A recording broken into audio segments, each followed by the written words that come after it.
সকলে কীর্তন করুন। গুরু কৃপা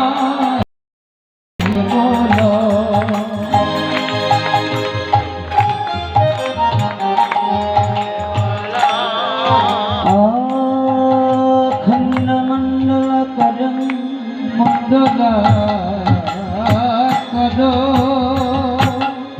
দত্তাং জনচরাচর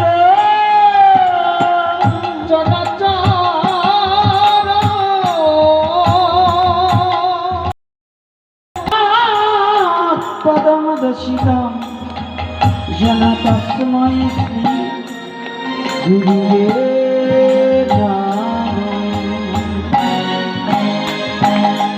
গুরু কৃপাহি কেবল সবাই মিলে বলি গুরু কৃপাহি গুরু কৃপাহি কেবল গুরু সান্তারো দেয়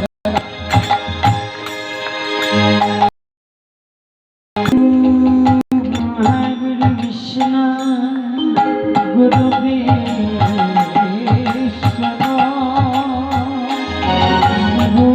গুরুদেব মহেশ্বর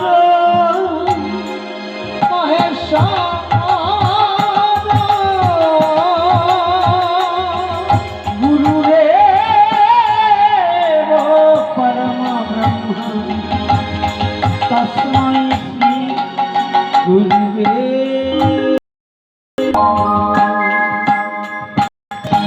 ভজনিতায় গোরাধেশা জপ হরে কৃষ্ণ হরে রাম সবাই মুখে বলি ভজনিতায় গোরাধেশা জপ হরে কৃষ্ণ হরে রাম ভজনিতায় গোরাধেশা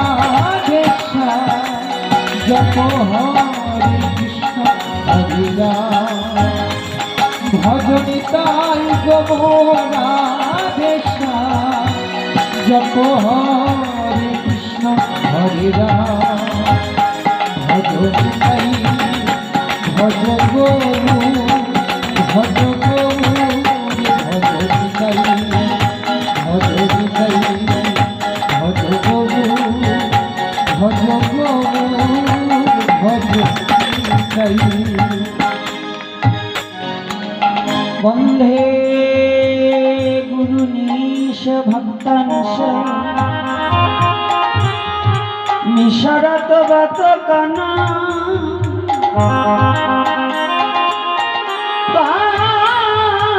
প্রকাশমচ্চ তৎশক্তি কৃষ্ণ চৈতন্য সংঘকাম ভজনিতায় গোরাধেশা জপ হরে কৃষ্ণ হরে রাম ভজনিতায় গোরাধেশা জপ হরে কৃষ্ণ হরে রাম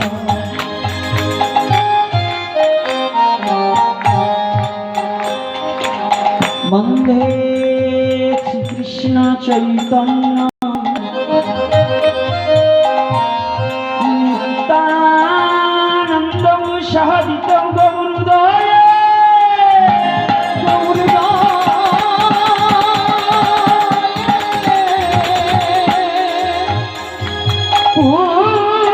পুষ্পবন্তং চিত্তসন্ধং তামানদং ভজনিতায় গোরাধেশা রাধে কৃষ্ণ হরে রাম ভজনিতায় গোরাধেশা জপ হরে কৃষ্ণ হরে রাম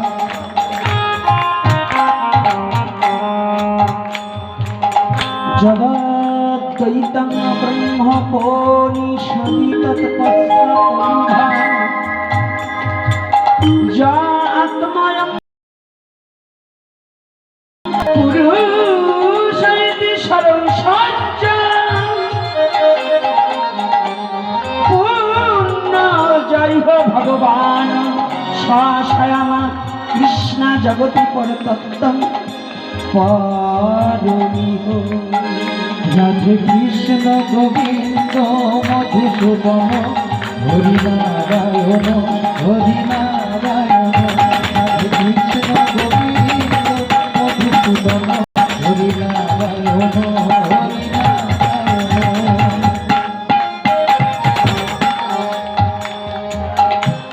অনর্পিত চরিণে চিরাত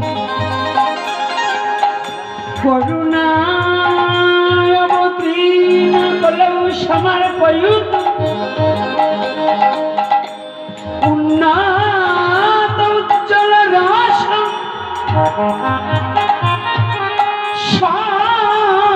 ভক্তি শ্রিয়ম হরিপুরক সুন্দর দ্যুতি কদম্ব সন্দীপিত সদা হৃদয় কন্দরে স্থিত সচির নন্দন।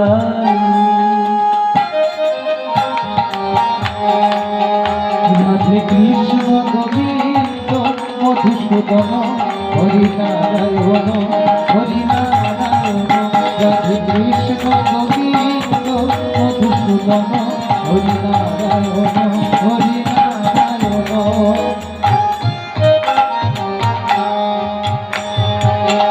রাধা কৃষ্ণ প্রণয়াপ্রাপ্তি আহ্লাদিনী শক্তিরশ্মিমা দেকাত্মনাবপি ভূপি দেহ ভেদং গতৌ তৌ চৈতন্য প্রকট মধুনয় তদদ্বয় চক্ষুমত্ত রাধা ভাব জ্যোতি সুবন্তং নমামি কৃষ্ণ স্বরূপম। হরি কে যায় কে যায় কে যায় রে হরি নাম নিয়ে কে যায় রে। কে যায় কে যায় রে কৃষ্ণ নাম নিয়ে মুখে কে যায় রে।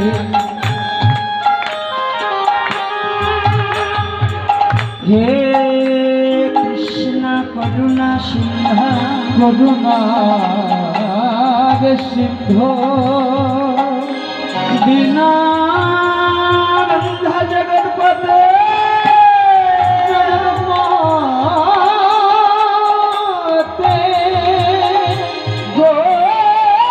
গোপেশ গোপিকাকান্তে রাধাকান্ত নমস্তে। বলি কে যায় কে যায় কে যায় রে কৃষ্ণ নাম নিয়ে মুখে কে যায় রে। বলি কে যায় কে যায় কে যায় রে হরি নাম নিয়ে মুখে কে যায় রে।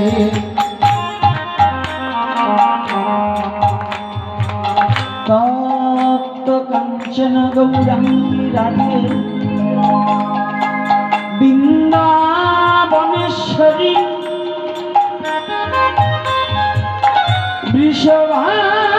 বৃষভানুসুতে দেবী প্রণাম হরি প্রিয়ে। বলি কে যায় কে যায় রে কৃষ্ণ নাম নিয়ে মুখে কে যায় রে। কে যায় কে যায় কে যায় রে হরি নাম নিয়ে মুখে কে যায় রে।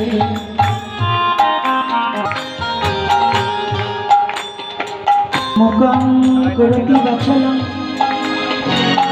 পঙ্গুং লঙ্ঘয়তে গিরি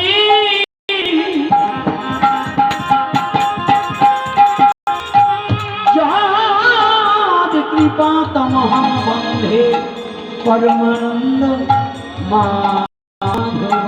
জয় জয় কেশব জয় জয় রাধে জয় জয়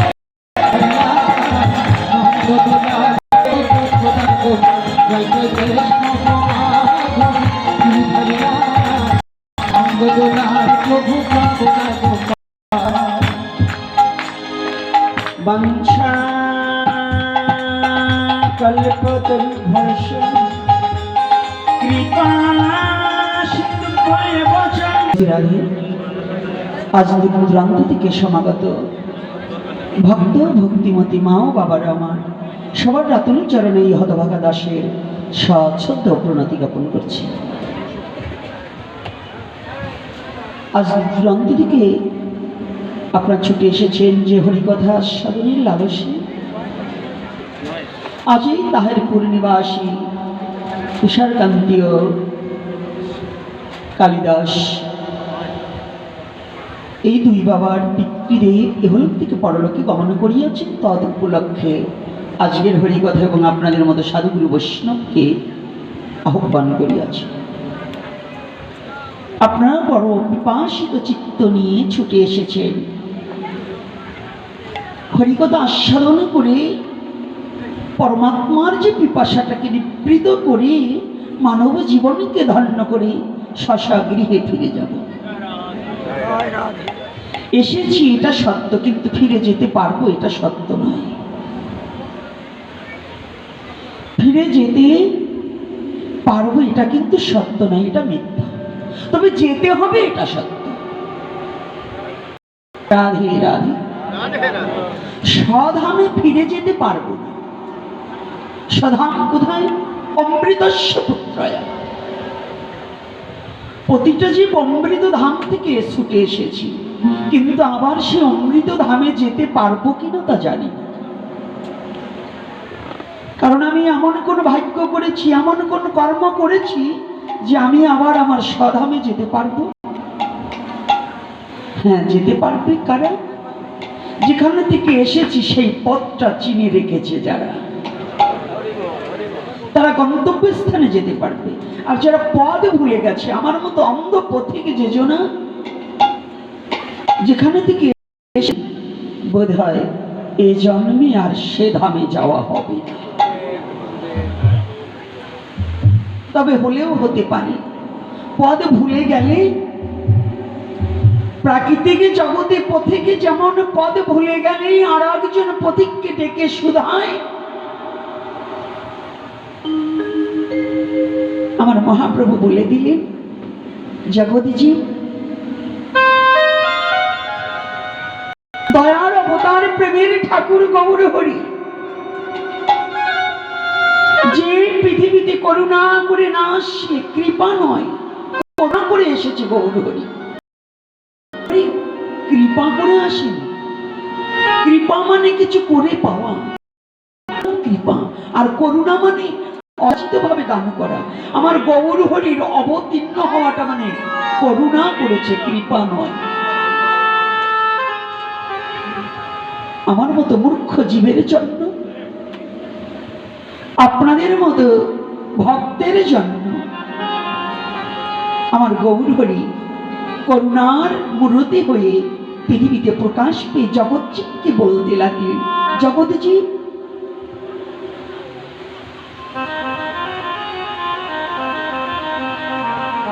যদি তোমার ঘরে ফিরে যাওয়ার রাস্তাটা তুমি ভুলেই চলে যাও, ভুলেই যাও, তোমার ঘরে তো আজ না হোক কাল একদিন যেতেই হবে। যে ঘর থেকে তুমি এসেছো ওই ঘরে যাওয়াটার নামই তোমার জীবনের সাধনা। যে ঘর থেকে এসেছো সেই ঘরে যাওয়ার তোমার সাধনার পরিপূর্ণতা প্রাপ্তি হওয়াই হচ্ছে একমাত্র যে তুমি সেই গন্তব্যস্থানে যাও।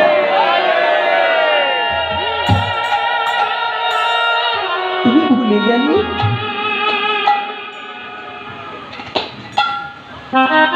যদি তুমি ভুলে যাও, মা ভয়, তোমাদের কোনো ভয় নেই। গৌরহরি দুটি হাত উত্তোলন করে দিয়ে বললেন, মা ভয়, তোমাদের কোনো ভয় নেই। যদি পথ ভুলে যাও না, একজন পথিকের কাছে তোমার পথের সন্ধান জেনে নিও।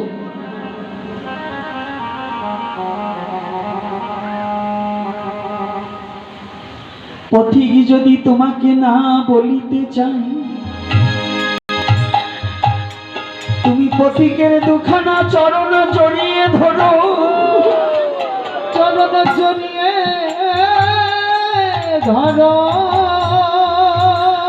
ওই পথিকের চরণে শরণাপন্ন হয়ে তুমি বলো, হে পথিক, আমাকে একবার তুমি পথের সন্ধানে বলে দাও। বলে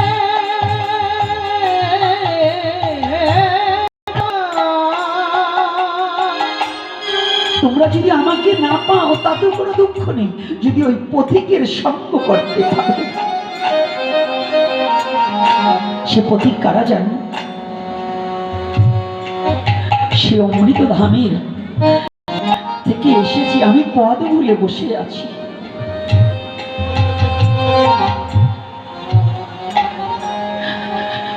সেই পথিক হচ্ছে একমাত্র সাধুগুরু বৈষ্ণব, যারা যারা পথে নেমেছে, ভজনের পথে নেমেছে, অনেকে ভালোবেসেছে,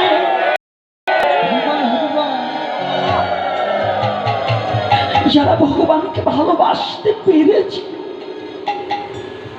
যাদের জীবনখানা যৌবন দেহ মন এই চারি বস্তু দিয়ে ভগবানকে ভালোবাসার জন্য স্বতঃস্ফূর্ত আশা নিয়ে পথে নেমেছে, ভজনের পথে, তারা হচ্ছে পথিক। তাই মনুষ্য জীবনে পথিক হিসাবে একমাত্র সাধুগুরু বৈষ্ণব, ভিন্ন আমাদের কোনো পথিক নেই, আমাদের কোনো পথিক নেই জীবনে। আপনারা যারা ছুটে এসেছেন, যারা ছুটে এসেছি হরিকথার লালসে, হরিকথা বলবার মতো যোগ্যতা আমার নেই। এই ওই সব মূর্খের দ্বারা তো হরিকথা হয় না, আমার মতো মূর্খের দ্বারা হরিকথা হয় না। তথাপিও আপনারা তো পথিক, পথের সন্ধান বলে দেওয়ার জন্য কৃপা করে বসে আছে। ব্যাটারির নিজস্ব কোনো চার্জ নেই যদি কারেন্ট তার মধ্যে প্রবেশ না করে।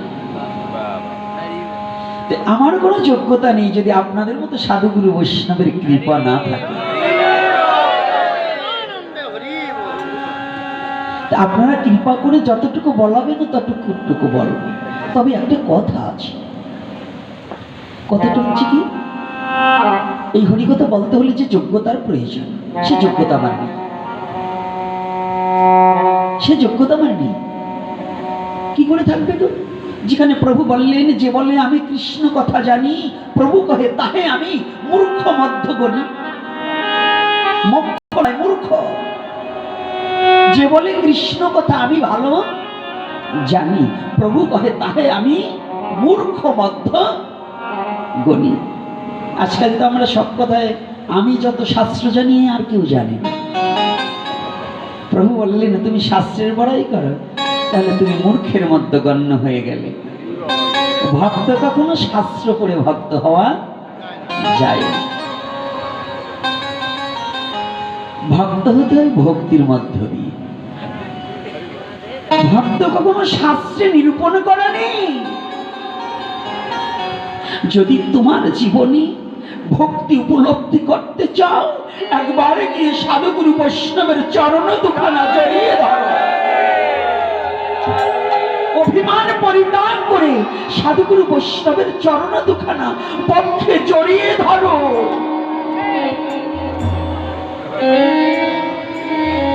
তা না হলে হবে।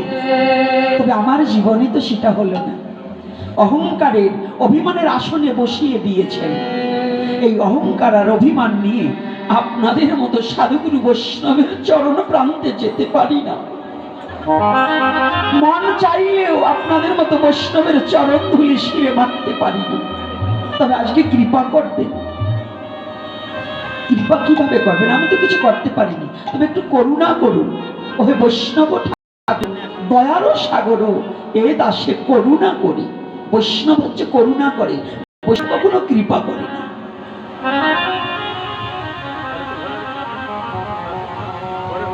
এই আলোচনার প্রারম্ভে সমস্ত মায়েদের মস্তকগুলো ঢেকে বসতে হবে, যাদের মস্তকগুলো ফাঁকা আছে। একেবারে প্রত্যেকটা মা একটা মস্তক যেন ফাঁকা না থাকে। তারপরে কথায় চলছে, হরিকথা চলে যাচ্ছে। আজকে বিশদভাবে অন্যান্য ছাট না গিয়ে হরিকথায় প্রবেশ করলাম, কারণ সময় তো আমাদের সংকীর্ণতা। ঘরে ফিরে যেতে হবে তো, ঘরের ছেলে সবাই ঘরে যাবে তো। রাধে রাধে, সবাই যাবে? কথা বলছে নাকি? আজকে খাননি? খেলে পরে শক্তি থাকবে না কেন গো? ঝগড়ায় তো শক্তি আছে, তো হরিকথায় শক্তি থাকবে না কেন? তাহলে ঘরের ছেলে ঘরের মেয়েরা যদি আমরা ফিরে যেতে চাই, সবাই যাব, পারবো তো? সবাই ফিরে যেতে পারবো না। কেউ হয়তো কিছু দূর গিয়ে থেমে যাব,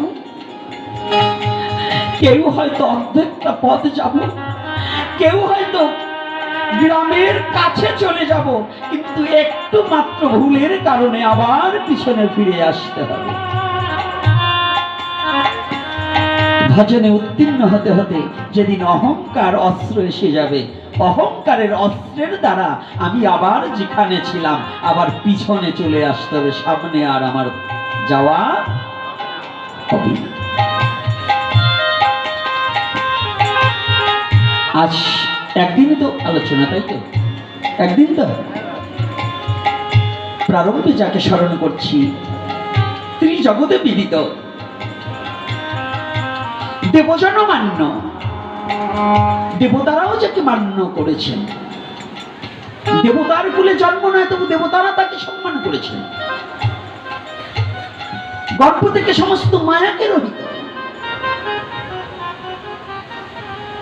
যিনি পৃথিবীর বদন দর্শন করার আগেই মায়াকে পরিত্যাগ করেছে, হরিকথা শ্রবণ করেছে মাতৃগর্ভে বসে। তিনি আর কেহ নাই, তিনি কৃষ্ণদ্বৈপায়ন বেদব্যাস স্বপুত্র শ্রীল সুখদেব গোস্বামী প্রভুপাদ। আমি প্রণাম জানাই তার শ্রীপাদ পদ্মে, দ্বিতীয় প্রণতি জানাই। যেমনি বক্তা তেমনি শ্রোতা। বক্তার যে একটু শক্তি বেশি, দাতার চেয়ে গৃহীতার বেশি থাকতে হবে। আলোচনা পাগলেও করতে পারে, কিন্তু শ্রোতা পাগল হতে পারে না।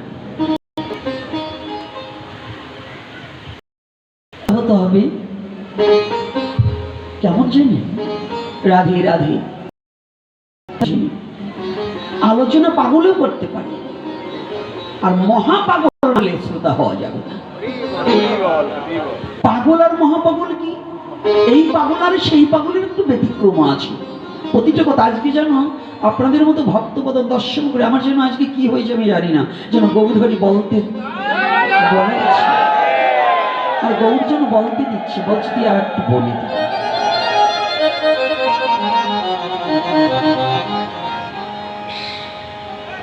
পাগল আর মহাপাগল শ্রোতা হতে হবে।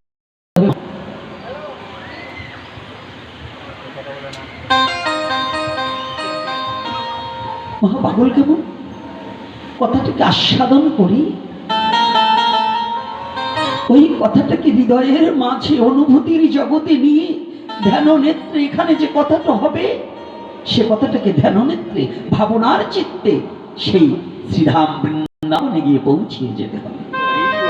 বক্তা কিন্তু পারবে না, কিন্তু শ্রোতা বসে বসে শ্রবণ করিতে করিতে সমস্ত কিছু পরিত্যাগ করে একমাত্র গোবিন্দ চিন্তা সার করে সমস্ত কিছুকে ইন্দ্রিয়কে গোল করে যিনি একমাত্র গোবিন্দ সেবায় লাগাতে পারে, তিনি মহাপাগল হয়ে ভগবত প্রেমে আপলুপ্ত হতে পারে।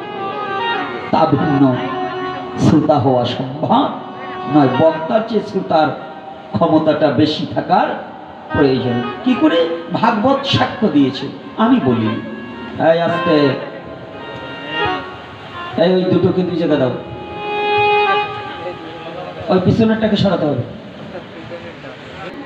সুখদেব গোস্বামী মাতৃগর্ভ থেকে মায়া দেখি নাকি মায়াটাকে ধরতে পেরেছে, পৃথিবীতে প্রকাশ পাওয়ার সাথে সাথে হরিভজনের উদ্দেশ্যে রওনা দিয়েছে। কিন্তু শ্রীল সুখদেব গোস্বামীর চেয়েও বড় ভাগ্যবান পাণ্ডু কুলদেব রাজাদিরাজ মহারাজ পরীক্ষিত। বড় ভাগ্যবান কেন? শ্রীল সুখদেব গোস্বামী মাতৃগর্ভে রয়েছে, মায়া ত্যাগ করেছে, কিন্তু ভগবানকে দর্শন করতে পারেনি। আর মহারাজ পরীক্ষিত মাতৃগর্ভে বসে ভগবানকে দর্শন করেছিল। রাধে রাধে করেছিল তো। সনাতন ধর্মের তাৎপর্যটা একটু বুঝবেন। সনাতন ধর্মের প্রারম্ভ থেকে যে শ্লোক, যে শাস্ত্র থেকে হোক, প্রতিটা শাস্ত্রে এত সুন্দরভাবে, এত সুমাধুর্য মণ্ডিতভাবে আলোচনা করা এবং এত সুমাধুর্য মণ্ডিতভাবে জগজ্জীবের জন্য প্রস্তুত করা, যেন যদি ভক্তজন আস্বাদন করলে আনন্দ বাড়বে আর অভক্ত আস্বাদন করলে বিষের ন্যায় ছটফট করবে। হরিকথা এমন একটা জিনিস, হরিকথাই অমৃত, হরিকথাই বিষ। যে যেমন ব্যক্তি তারে বুঝিয়ে শুনে দিস। হরিকথা অমৃত, হরিকথা কি কার কাছে বিষ গো?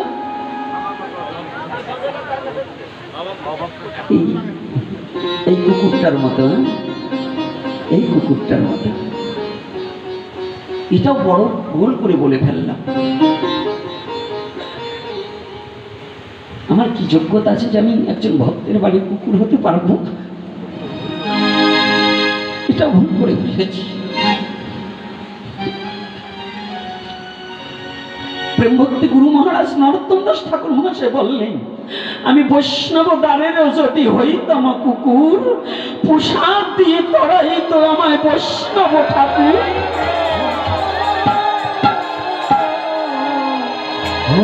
একজন ভক্তের বাড়ির কুকুর হওয়ার মতো যোগ্যতা আমার নেই। একজন বৈষ্ণবের বাড়ির কুকুর হওয়ার মতো যোগ্যতা আমার নেই।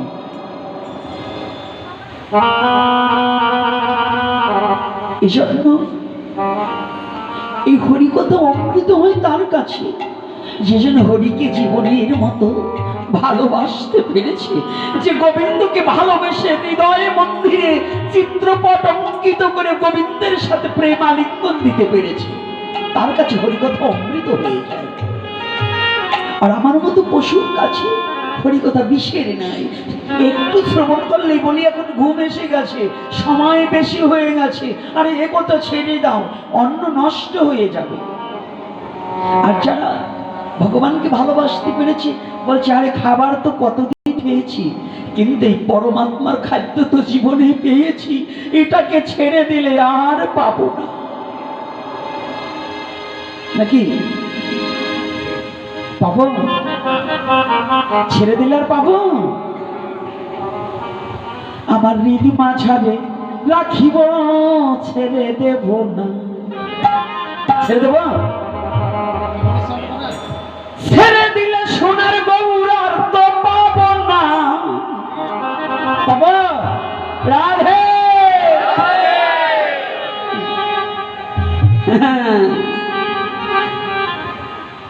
আমি হৃদি মাঝারে রাখব, ছেড়ে দেব না।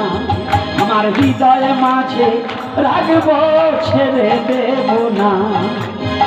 মাঝারে রাখিব, ছেড়ে দেব না। আমায় বক্ষ মাঝে রাখিব, যেতে দেব না। বলি ছেড়ে দিলে সোনার গৌর আর তো পাবো না। চলে গেলে সোনার গৌর আর তো পাবো না। ছেড়ে গেলে সোনার গৌর আর তো পাবো না, ছেড়ে দেব না। আমি তোমায় হৃদি মাঝারে রাখিব, যেতে দেব না। তোমায় বক্ষ মাঝে রাখিব, যেতে দেব না। কথাটা কি বোঝা যাচ্ছে? রাধে রাধে। ছেড়ে দিলে আর পাবো? জগৎজীবকে বললেন, তুমি কি ছেড়ে দেবে? যদি তোমার এই সময়ে ভজনযোগ্য সময়টা ছেড়ে দাও, আর কোনদিন হয়তো এই ভজন তোমার জীবনে নাও হতে পারে। আজ হরিকথা শ্রবণের সময় পেয়েছ, আর জীবনের ভাগ্য তোমার নাও হতে পারে। তাই আমি বক্ষ মাঝে রাখব, ছেড়ে দেব না। আহিয়া মাঝে রাখব, ছেড়ে দেব না।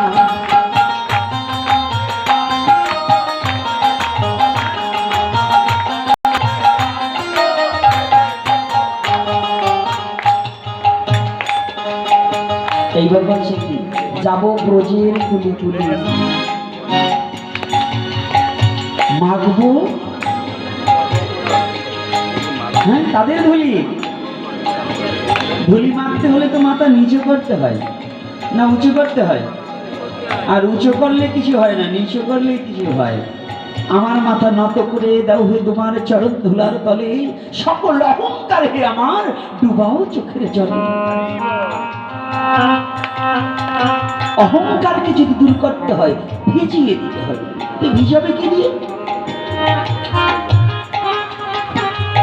একবার গৌর বলে কাঁদো, একবার কৃষ্ণ বলে কাঁদো, একবার দয়াল নিতাই বলে ডাকো বলে কাঁদো। কাঁদিতে কাঁদিতে যবে শুদ্ধ হবে মন, তবেই পাইবে তুমি সেই গোবিন্দের যুগল দর্শন। মাঝে রাখিব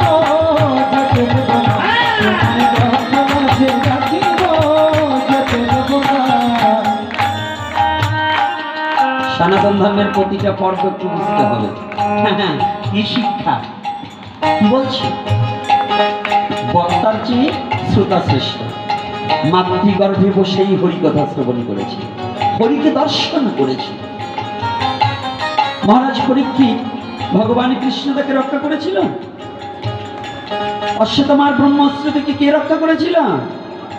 বাবা কৃষ্ণ বক্ষে জড়িয়ে ধরে রক্ষা করলেন, দর্শন করলেন। কেন গো? আত্মসমর্পিত চিত্তে। কে করেছিল? মা করেছিল। মা সন্তানটাকে ভগবানের জন্য উৎসর্গ করে দিয়েছিল। তাই ভগবান বলেছিলেন যে সন্তান যদি কেউ কৃষ্ণে অর্পণ করে হয়, যদি কোনো পৃথিবীর এমন কোনো অশুভ শক্তি নেই ওই কৃষ্ণ অর্পণ করা সত্তাকে কেউ নষ্ট করে। পৃথিবীর এমন কোনো অশুভ শক্তি নেই, যদি কৃষ্ণ চরণে কেউ সমর্পিত বস্তু অধিক কিছু অর্পণ করে দেয় তাকে নষ্ট করার মতো যোগ্যতা পৃথিবীর কারণ আছে কি? সবাই তো না বলতেছে, আসলে কি ভগবানের চরণে কিছু করেছি? হ্যাঁ, গাড়ি আমার, বাড়ি আমার, হ্যাঁ বেলি আমার, সমস্ত কিছু আমার, কিন্তু আমিও তো একজন। এই জগতে সব যদি আমার হয় আমিও তো একজন। আর সে কে? যাক, ওখানে যাওয়ার আগে একটু রাধা মাধব কীর্তন করে তারপরে আজকে আলোচনার ভিতরে প্রবেশ করি আরো, নাকি? সবাই রাধা মাধব কীর্তন করবো তো? ভগবান কাদের কাদের হাত দিয়েছে, হাত দুটো একটু দেখি তো। রাধে রাধে। সবাই কি দিয়েছে তো? এই বৈবাহিক প্রাকৃতিক জগতে বৈবাহিক জীবনে পরে নারীকে, পরের মেয়েকে ঘরে আনা, এটাই কি স্বামী স্ত্রী? না, জগৎ স্বামী কি গো? ভগবান কৃষ্ণ। আর উনি যদি জগৎ স্বামী হয় তাহলে নারী রূপে কে আমি? তাহলে ঝগড়াটা কোথায় গো? গোবিন্দের সাথে ঝগড়া করে আসছে, এই জন্য ওনার নাম করা যাবে না। রাধে। হ্যাঁ সবাই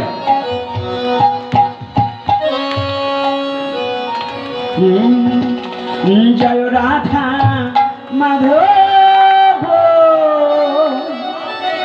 জয় কুঞ্জ বিহারী, জয় রাধা মাধব, জয় কুঞ্জ বিহারী, জয় গোপী জনবল্লভ, জয় গিরিবর ধারী, জয় গোপী জনবল্লভ, জয় গিরিবর ধারী, জয় রাধা মাধব, জয় কুঞ্জ বিহারী, জয় রাধা মাধব, জয় কুঞ্জ বিহারী, জয় গোপী জনবল্লভ, জয় গিরিবর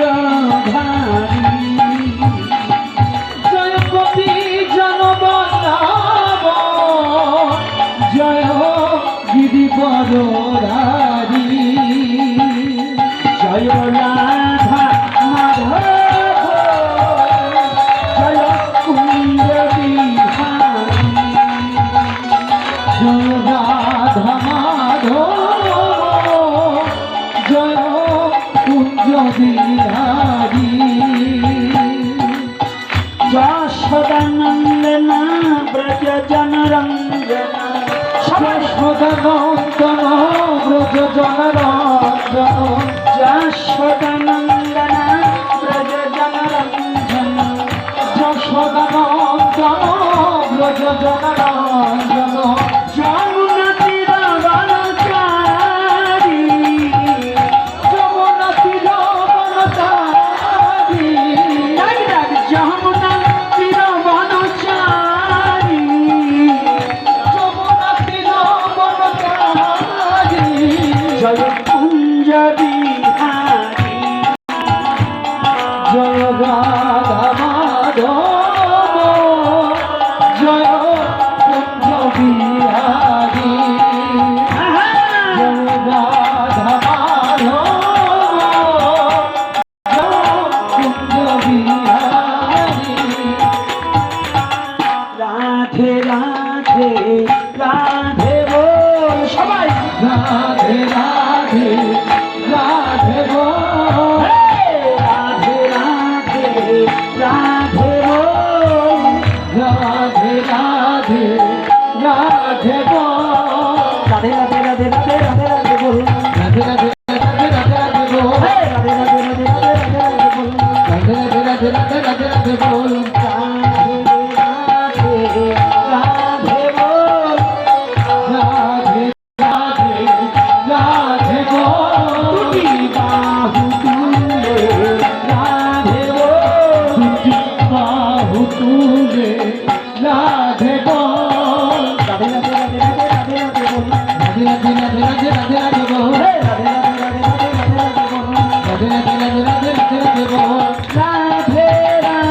রাধে রাধে বল রাধে রাধে রাধে রাধে রাধে রাধে বল রাধে রাধে রাধে রাধে রাধে বল জয় রাধে রাধে রাধে বল জয় রাধে রাধে রাধে বল জয় রাধে জয় রাধে জয় রাধে জয় রাধে জয় রাধে জয় রাধে জয় রাধা রানী কি প্রেমের ঠাকুর ভগবান গৌর হরি কি আজকের হরি কথা কি আজকের আগত ভক্তবৃন্দ কি জয় নিতাই গৌর হরি বল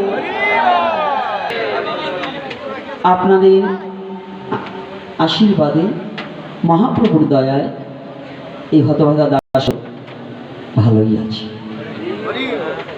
কারণ এতদিন পরে দেখাতে এই জন্য একটু কুশল বিনিময় করতে হয়, ইষ্টপুষ্টি করতে হয়। মহাপ্রভু ইষ্টপুষ্টি করার নির্দেশ দিয়েছে। এই ইষ্টপুষ্টি কি গো? কুশল বিনিময়। তাহলে আমরা জিজ্ঞাসা করি তোর স্ত্রী কেমন আছে, তোর পুত্র কেমন আছে? মহাপ্রভু বললেন এসব জিজ্ঞাসা করবে না, তুমি জিজ্ঞাসা করবে তোমার ভজন কেমন হচ্ছে, হরিনাম হচ্ছে কি না। এটা কিন্তু আমাদের একান্ত প্রয়োজন। আর একটা কথা আজকে অনুরোধ করবো, আমার ইউটিউবার বাবারা যারা আছে এরা কিন্তু এখন কুটিলমতি হয়ে গেছে। এই ইউটিউবাররা, বাংলাদেশের বেশিরভাগ ইউটিউবাররা ঝগড়া পাকাচ্ছে। হ্যাঁ, কি বুঝা বাবু, আগেই মরে বসে আছি, এখন আর মরার ভয় তো করি না। তবে একটা কথা যেন আমার ওখানে কথা নয়, যারাই যেদিকে লাফালাফি যাই করেন না করেন, আপনারা শিক্ষিত ভদ্রলোক, সবাই ভক্তজন, আমি কাউকে ছোট করতে চাই না। কিন্তু সত্য কথাটা বলতে, মহাপ্রভু যাদেরকে বাদ দিয়েছে এই কলির পাবন অবতারে শ্রীমান গৌর হরি, তার নির্দেশিত পথে সর্বস্বমে যাদেরকে বাদ দিয়েছে, সেই কথাটা একটু প্রকাশ করতে গেলে একটু কটু লাগে। এজন্য এই আমি নয় অবুদ্ধির আছি, কিন্তু সবাই তো আপনারা অবুদ্ধির নয়। তো এই মারামারি ফালাফালি এই না বাদ দেওয়াই ভালো। তবে ওদিকে আমি কাউকে কিছু বলবো না। তবে শুধু আমাদের বিবেকের কাছে প্রশ্ন করুন, পৃথিবীতে বহুবিধ ধর্ম থাকতে পারে, প্রত্যেকটা ধর্মে সরাসরি ঈশ্বর আসেন। কথাটা কিন্তু ভালো করে বুঝবে। আমাদের পার্শ্ববর্তী একটা ধর্ম আছে, আমরা যারা ভারত বাংলা উভয়ই পাশাপাশি বসবাস করে আসছি, ইসলাম ধর্ম। ইসলাম ধর্মে তাদের নবীকে, দিনে নবী মুহাম্মদ সাল্লাল্লাহু আলাইহি সাল্লামকে বলা হয় আল্লাহর দোস্ত। তার পাশে আর একটা ধর্ম আছে খ্রিস্টান। খ্রিস্টানদের যিশুকে বলা হয় ঈশ্বরের পুত্র, আর আমার ভগবান কৃষ্ণকে বলা হয় সাক্ষাৎ স্বয়ং ঈশ্বর, স্বতন্ত্র ঈশ্বর, পরতন্ত্র নয়।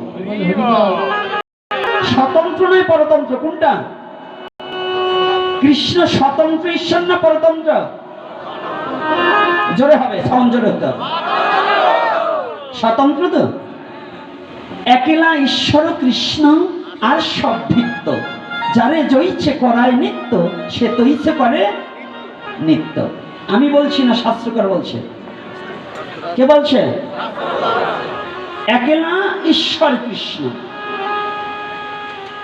ব্রহ্মা তার ব্রহ্ম সংহিতায় নির্দেশনা দিলেন, ঈশ্বর পরম কৃষ্ণ সচ্চিদানন্দ বিগ্রহ, অনাদির আদি গোবিন্দ সর্ব কারণের কারণ।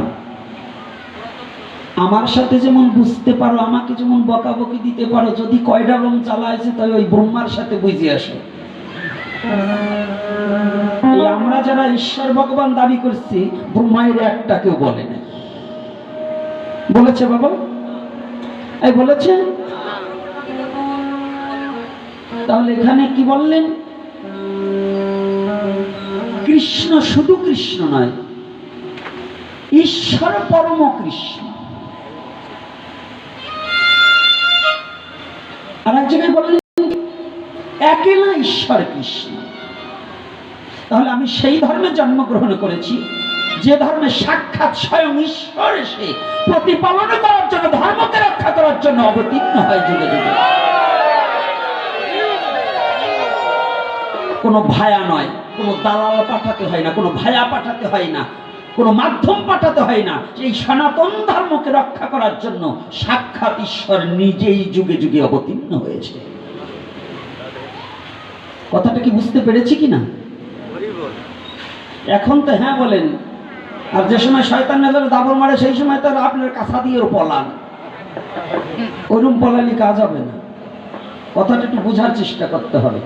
তাহলে আমি অনুরোধ করবো, সনাতন ধর্মে জন্মগ্রহণ করে যারাই যে বাণী লেখুন আর যেটাই প্রচার করুন, কৃষ্ণের সাথে পৃথিবীর সাধারণ কিংবা অসাধারণ হোক একজন মহাপুরুষের সাথে তুলনা করা যাবে কি? তাহলে এই জন্য কেউ যেন ভাবেন না যে একজন একটা কথা বললে তার বিপরীত কিছু করব না। কাউকে রাগ করার জন্য নয়, কাউকে, আমরা সনাতনী, কিন্তু সনাতনের মূল একটা তত্ত্ব থাকতে হবে। কিন্তু আমাদের এলোমেলো হয়ে গেছে, যার যার নিজের ইচ্ছা মতো ধর্ম প্রচার করে আমরা হেয়পূর্ণ হয়ে গেছি, আমরা সংখ্যালঘু হয়ে গেছি। এইটা থেকে রোধ করতে হলে যদিও নিজের বিবেকের কাছে প্রশ্ন করুন, শিক্ষাগত যোগ্যতা আপনারা অর্জন করেছেন, আগে এত শিক্ষিত ছিল না, কিন্তু মানুষের বিবেকটা খুব পরিষ্কার ছিল। আর এখন আক্ষরিক শিক্ষা বেড়ে গেছে, কিন্তু বিবেক জঘন্যতম হয়ে গেছে। বিবেকটা জঘন্যতম হয়ে গেছে। বিবেকটাকে যেন হত্যা না করা হয়। কষ্ট পাচ্ছেন নাকি বৈষ্ণবগণ? আমি একটু কথা কিন্তু একটু চাচা ছোলা বলি, আমার বড় তো মিষ্টতা নেই। আমার শুভঙ্কর বাবা হরি কথা বলতে গেলেই যেন একেবারে ভক্তিরতি, তো হ্যাঁ, পাগলটা ভালো ভক্তির মূরতি, একেবারে হরি কথা বললেই যেন বিগলিত ধারায় নয়নের জল বর্ষিত হয়, খুব ভালো, উত্তম। আর আমার এই ভগবান দুটো নয়ন দিয়েছে একেবারে শুষ্ক, চৈত্র মাসে ফাড়োটা ধরার মতি, এতে জল ঠল নেই। তবে আমাকে গৌরহরি বলছে, তুই শুধু তোকে কি করছি পাঠিয়েছি জানিস কি? তোকে ভক্তি আর শক্তি দুটো দেয়নি, তোকে কি দিয়েছি? তোকে দিয়েছি শুধু অসুরত্ব প্রবৃত্ত। এই জন্যই আপনাদের শুধু ব্যথা দেওয়া কথা বলি। আমি সুর ভালো না, অসুর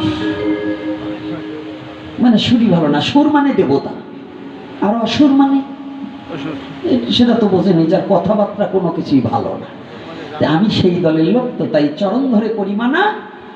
কখনো আমার কথায় ব্যথা লাগলেও মা বাবা যেমন সন্তানের লাঠিটা কেউ বক্ষে ধারণা করে সেটাকে ব্যথা হিসেবে রাখে না, তদ্রূপ আমাকে ক্ষমা সুন্দর দৃষ্টিতে দেখে আপনাদের চরণ প্রান্তে একটু স্থান দেবেন, অন্য কিছু আশা এবং বাঞ্ছা করি।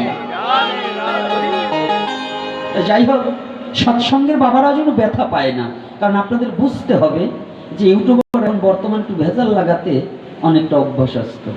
আমি ওই অনকুল বাবাকেও ছোট করার জন্য নয়, আমার কথাগুলো একটু ভালো করে আগে পাছে একটু শুনতে হবে।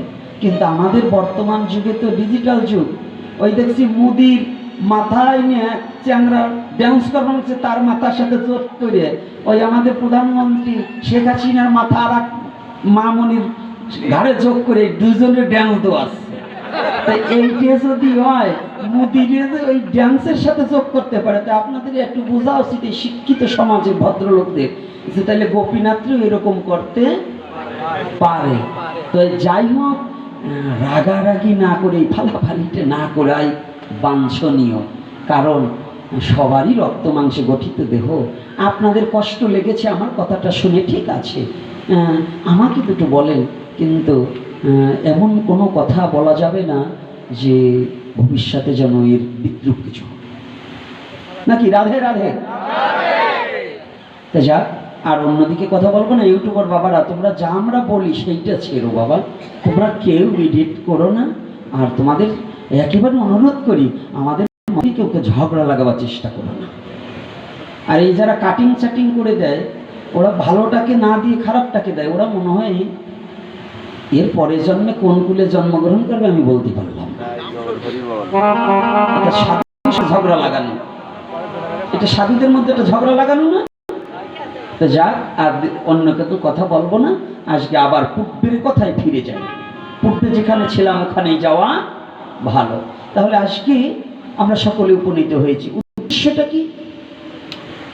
উদ্দেশ্য কি? না, সবাই সেই উদ্দেশ্য নিয়ে আসেন। বাড়ি ফিরে যাওয়ার উদ্দেশ্য সবার মাঝে নেই, লাখে না মিলিলেও এখন। নিরামিষ খেলাম, তিলক ধারণ করছি, মালা পরছি, মোটা মোটা হরি কথা বলি, আর সাধু দেখলে হরে কৃষ্ণ, আর সাধু চলে গেলে সালাম। এইরকম পার্টি যারা এ জন্মে নয় কোটি জন্মেও যেন ওই ঘরে ফিরে যাওয়ার আশা না করে। মুখে আর মনে এক থাকতে হবে। মন মুখ এক না হলে তাহলে ঘরে ফিরা হবে না। মনে আর মুখে এক হতে হবে। যার মনে মুখে এক হয়ে যায় তারে ধরা দেয় বিশ্বের মালিক। তোমায় তুমি না চিনে ভাই সাজিলা ধার্মিক। তোমাকে চিনো, নোদাই ছিল। নিজেকে চেনো, নিজেকে জানো, নিজেকে জানা বোঝার নামই সাধনা। এটা আমি প্রত্যেকটা এপিসোডে বলি, নিজেকে জানা চেনার নামই সাধনা। ঈশ্বরকে পরে চেনো। ঈশ্বর চেনার মতো যোগ্যতা তোমার আমার এখনো হয়নি। কত জন্ম কাটিয়ে গেল, অর্জুন ভগবানের কাছে জন্মগ্রহণ করে আপনজন হয়ে প্রিয় পাত্র হয়েও কৃষ্ণকে চিনতে পারলো না। আর তুমি কৃষ্ণকে চিনে নেবে এত তাড়াতাড়ি? কি যোগ্যতা তোমার আমার আছে? আমার এমন কোন যোগ্যতা আছে যে আমি কৃষ্ণকে চিনে নেব? কৃষ্ণকে চিনতে বলেনি, তোমাকে তুমি চিনো। কৃষ্ণ বললেন, তোমাকে তুমি চিনলে তুমি আমাকে জানতে পারিবে আমি কি।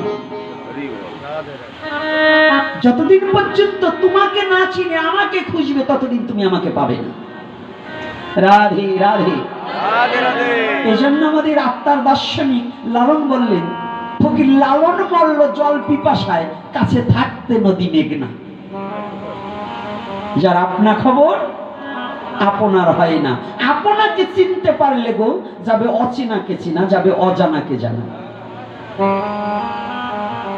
তোমাকে তুমি চিনতে পারলে যাকে কোনোদিনই দেখোনি তাকে দেখতে পাবে। তোমাকে তুমি জানতে পারলে যাকে কোনোদিনই যার সাথে প্রেমালিঙ্গন হয়নি তাকে প্রেমালিঙ্গনে দিতে পারবে। তোমাকে চিনতে পারলে যাকে কোনোদিন ভাবনি তার ভাবনাটা হৃদয়ের মাঝে জেগে যাবে। তোমাকে তুমি চিনিতে পারিলে অনন্ত কোটি ব্রহ্মাণ্ডটাকে তুমি চিনে নিতে পারবে। যতদিন পর্যন্ত তোমাকে না চিনবে ততদিন পর্যন্ত ঈশ্বরকে, ভগবানকে, কালীকে, দুর্গাকে, ওই কৃষ্ণকে, গৌরহরিকে, রামকে, নারায়ণকে কাউকেই তুমি চিনতে পারবে না। চিনতে পারবে? আমি থানায় গিয়েছি, বড়বাবু বসে আছে, এখন আমি ভুলে গেছি যে আমি বাদী হয়ে মামলা করবার গেছি কিংবা আমি আসামি। এইটা যদি আমি ভুলে যাই, আমি যদি বড়বাবুর চেয়ারে বসে পড়ি, তাহলে কি আমার অবস্থা কি হবে গো?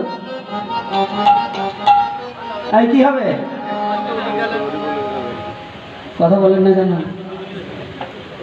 আমি একজন আসামি কিংবা আমি একজন বাদী, থানায় গিয়েছি, বড়বাবু একটু বাইরে গিয়েছে, এখন আমি ভুলে গেছি যে আমি বাদী কিংবা আমি আসামি। আমি বড়বাবু যে চেয়ারে বসে, ওই চেয়ারে গিয়ে বসে পড়ছি। এবার আমার গতি কি হবে? বড়বাবু এসে দেখুন আমার সে বড়বাবু করে, এইবার আমার গতি কি হবে? শাস্তি হয় কিনা? শাস্তি হয় কিনা?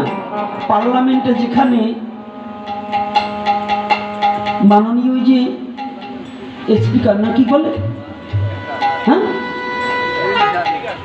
স্পিকার তো এখন কে জানো আমাদের শিরিন, বাবারে রাজনীতি কি ভালো তো বুঝছেন, একটু ভালো করে বুঝেন। এখন ওইখানে ওনার চেয়ারে কি আর কেউ যত আমাদের প্রধানমন্ত্রী যে বসতে পারবে? হ্যাঁ বসতে পারবে? যদি প্রধানমন্ত্রী বসে তাহলে কি তার ভুল হবে না? যত সময় পর্যন্ত ভুল সংশোধন না হবে তত সময় পর্যন্ত কি অধিবেশন চালু হবে? হবে? কথাটা বুঝবেন, এখানে বোঝাট একটা রহস্য আমি পাকিয়ে দিলাম, তাহলে হবে না। তো আমি কে? যতদিন পর্যন্ত আমাকে আমি না চিনবো ততদিন পর্যন্ত ঈশ্বরকে চিনবো কি করে? তাহলে আমি কে? আমি হচ্ছি জীব। যখন আমার জীবত্ব প্রকাশ পাবে যে আমি জীব, আমি ঈশ্বর নই, তখন আমার ঈশ্বরকে খোঁজার পিপাসা জাগ্রত হবে। আর যতদিন পর্যন্ত আমি কোনোদিন না বুঝবো যে আমি জীব, আমি দারোগা বাবু নয়, আমি আসামি, আমি দারোগা নয়, আমি আসামি, এই চেতনা যত সময় পর্যন্ত উদ্বুদ্ধ না হবে, এই চেতনার হৃদয় মাঝে যতদিন পর্যন্ত জাগ্রত না হবে, এজন্য বলছি কি, দাস হয়ে এসেছিল সাজিয়া প্রভু, আবার আমার যেতে হবে, আমি ভাবিনি কভু। প্রতিটা মিনিট মানুষ হচ্ছে কৃষ্ণের দাস। এই দাসত্ব যখন ভুলে যাবে, এই দাসত্ব যখন অস্বীকার করা হয়, এটাকেই বলা হলে তোমার সেই দেশে যাওয়ার, বাড়ি যাওয়ার, ঘরে যাওয়ার রাস্তাটাকে তুমি ভুলে গেছো। এটাই ভুল যে আমি দাস, আমি প্রভু নয়। আজকাল আমাদের তো প্রভু বললে আমরাও খুব খুশি হই। যদি একজন বলে প্রভু প্রভু আসুন আসুন, ওরে বাবা জম্বের খুশি হয়, আমার প্রভু বলছে, ওরে প্রভু রে। প্রভুকে যিনি অনন্ত কোটি ব্রহ্মাণ্ডটাকে প্রতিপালন করার মতো যোগ্যতা যার আছে, তিনি হচ্ছে প্রভু। অনন্ত কোটি ব্রহ্মাণ্ডটাকে যিনি প্রতিপালন করার মতো যোগ্যতা যার আছে, শাসনদণ্ড হাতে নিয়ে শাসন করার মতো যোগ্যতা যার আছে, তিনি হচ্ছেন প্রভু। আর আমি কি? দাস। দাসের কর্তব্য কি?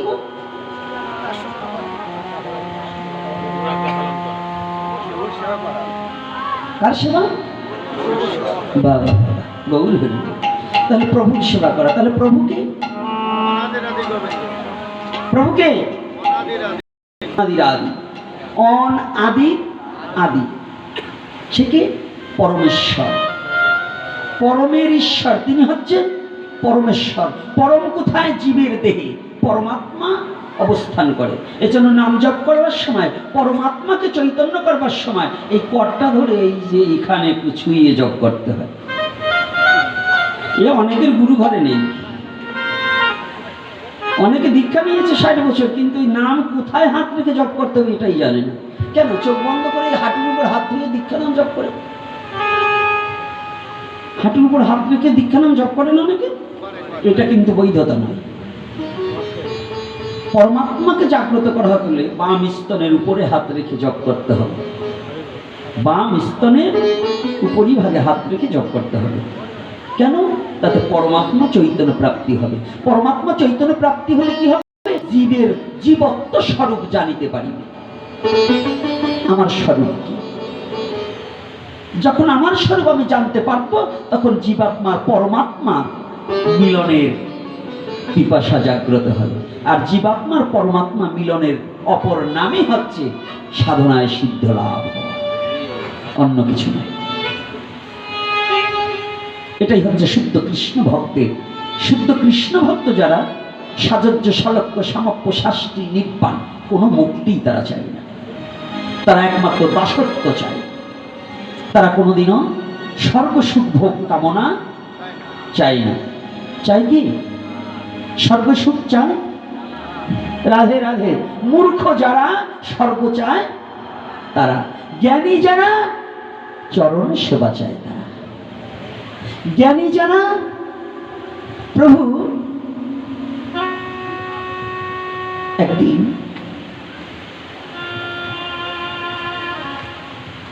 একদা শ্রীধাম বৃন্দাবন এক বাবাজি মহারাজ, সিদ্ধ মহাত্মা, দেহটাকে রাধারানীর চরণে চির জন্মের মতো বিকিয়ে দিয়েছে। রাধে ছাড়া আর কিছু জানে না।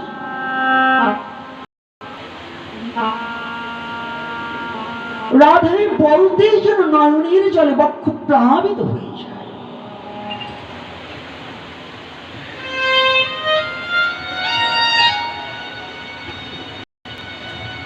একদিন রাধা নামে পাগল পাড়া হয়ে গেছে। বাবাজি মহারাজকে গুরুগত প্রান্ত, নাম বদলে রাধা নাম, কিন্তু অন্তরটা গুরুগত, গুরু গোবিন্দের চরণে শুকিয়ে দেওয়া।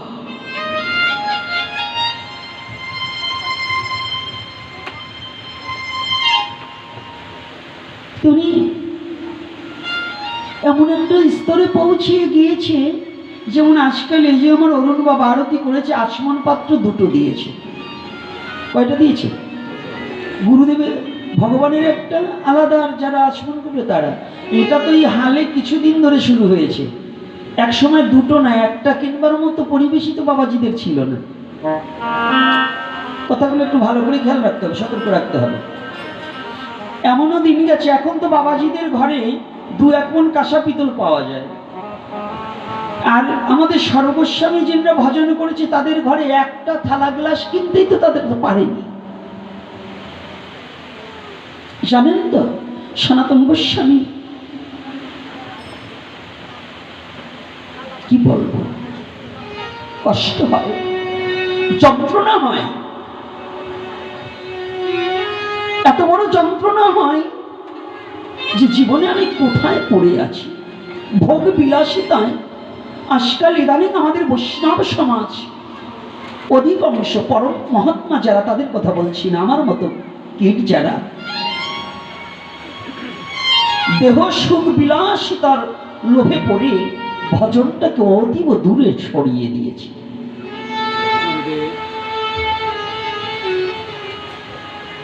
ভজনটা এখানে। সনাতন গোস্বামী দাঁড়ে দাঁড়ে ভিক্ষা করে কিছু চুনো, মানে আটা,